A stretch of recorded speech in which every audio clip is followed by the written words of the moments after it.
Hello and welcome to the show which takes a look at some of the big talking points making the news headlines across the West Midlands this week. Now then, are you a film fan? Do you like your movies? You'll like this package in that case then. Because local movie makers had descended on a city centre pub for the Birmingham Horror Group's first gathering of the year. And it was a reminder of just how much fantastic filmmaking talent we've actually got in our region. Steve Green was there and he spoke with Harborne-based filmmaker Carl Timms, whose award-winning short film Still was shot in the Jewellery Quarter. Hi Carl, I'm here at the Gunmakers Arms in central Birmingham for the Birmingham Horror Group's first mini horror festival to meet Carl Timms, director of the Birmingham-based zombie film Still. So you were filming this in the Jewellery Quarter. Around the same time, I guess, they were filming The Girl with All the Gifts. Yeah. Just down the road in Digbeth, which is also a zombie film with a slightly larger budget. Did you think Yes, about, slightly more impressive. Did you think about nipping down there and asking Gemma Arterton if she wanted a quick cameo in yours? Well, yeah, I think they shot about a month before, and when I found out it was happening, I was like, this is amazing. I was working in the Jewellery Quarter, so I legged it over there, and basically they'd finished filming the day before, so I missed it. When she hears this, she'll be so upset. You know, I missed the entire thing, basically. But yeah, I thought, well, it's the time of the zombie in Birmingham, you know, and I took it as a sign, actually. Well, I would take it that hers is rather more serious, Yes. whereas yours is more tongue-in-cheek. I'm not sure whose tongue or whose cheek, but there is a tongue in somebody's cheek. I feel like a lot of the stuff that's coming out these days pushes it too far, like goes too silly, too over the top. So it's ironic that actually when I end up making one myself, it ends up being a bit of a comedy.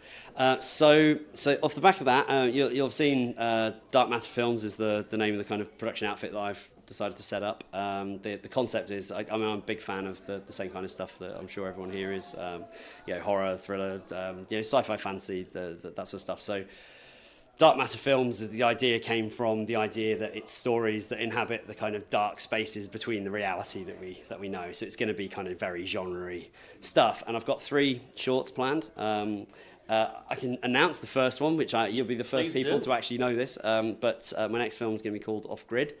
And it's a bit of a smaller piece. It's just a few people in a shack in the countryside, but it's about basically the lengths that an old guy will go to protect his wife after the world has succumbed to a kind of apocalypse.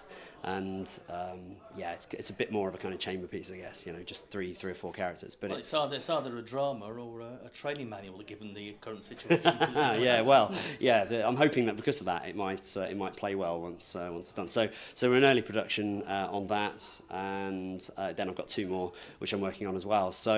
I think all I'd say is I've got a Facebook page, Dark Matter Films. If people want to follow that, then please do, and that will keep you updated. And you're also on Twitter, of course. Yes, and on Twitter it's Zomshort Still, which will probably be changing to more of a Dark Matter Films one once this has kind of done its festival run and I'm into the next production. Yes, well, we look forward very much to seeing more from you. Yeah, thank you, Carl. Thank you, Steve.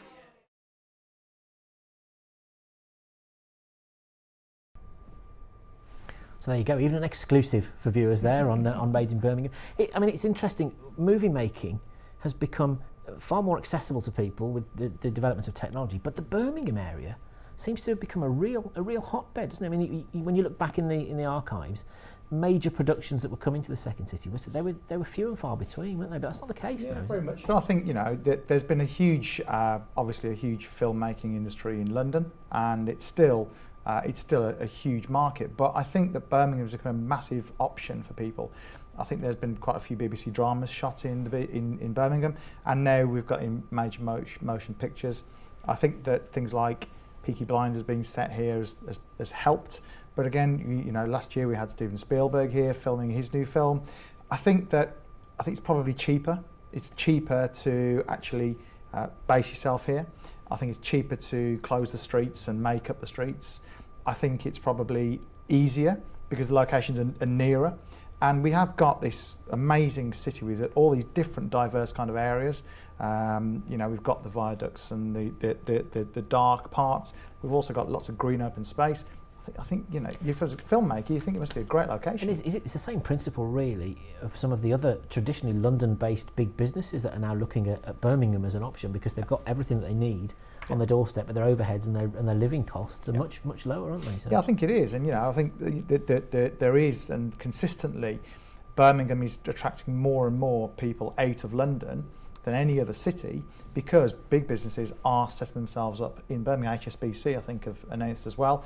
They're setting up their headquarters in Birmingham, and I think that for their staff, I think it makes their cost of living much, much lower than having to live in London or outside of London and travel in. So maybe not such a surprise really that the movie industry, where costs are, exponentially, they're massive, aren't they? They are. You can save a lot of money with just a couple of little tweaks here and there. You can, and again, I think for many, many years, us as a region, Birmingham and the Black Country in general, I don't think we shout out ourselves very much. I think we are quite quiet about how great the area is, but I suspect other people are catching on to how good it really is. Phil, thank you very much. I wouldn't either. We'll see you again next week.